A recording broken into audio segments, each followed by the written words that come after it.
Alan Shearer has launched a passionate rant slamming VAR following Bruno Fernandes, sending off for Manchester United against Tottenham Hotspur.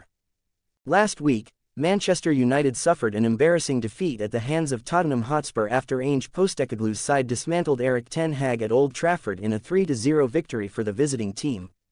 Spurs opened the scoring early, with Brennan Johnson tapping Mickey van der Ven's cut-back past Andre Onana and into an open net, with Bruno Fernandes being sent off for a challenge on James Maddison just before halftime.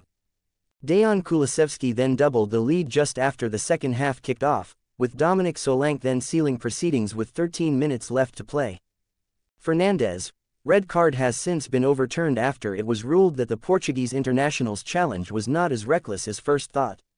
Speaking on the Rest is Football podcast, former Newcastle frontman Alan Shearer had some choice words to say about the officiating on the day. It was immediately clear that the challenge Fernandes was sent off for was not a red card offense. Even Maddison himself admitted that the decision was preposterous. Many were flabbergasted when VAR reviewed the challenge and decided that no significant error of judgment had been made on the referee's part.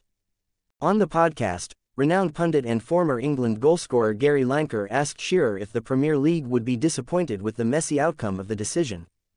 "I would imagine so," he replied.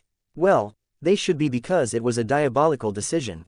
Seriously, I get it that the referee might have had a really poor view of it and couldn't see it, but then for the assistant referee to not tell him he's made an absolute howler and that Bruno deserved a red card. And then for the two in the VAR room to look at it, what is going through their heads? I can't work it out, honestly. It's like, how the hell can you get that wrong?"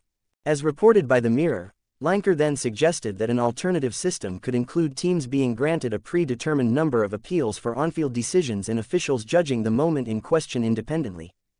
However, Shearer immediately questioned this, asking Lineker, "Are you appealing to the same people that have made the decision anyway? Those that have looked at the camera angles 2 or 3 times, and it's the same guys that refused to send the referee to the screen because they thought it's red. Are you appealing to these same people?" Lineker confirmed this was what he meant, before Shearer then hit back, "There lies the problem." The former Premier League striker added, "I just think they should have sent him to the screen, and it would have been far easier. Send the referee to the screen when not 100% certain." Despite the support from Shearer, Fernandes did not fare any better during his return to action, being second off for 2 high boot challenges against FC Porto on Thursday evening. However, he will still be available for selection as United travel to face Aston Villa on Sunday afternoon in the Premier League.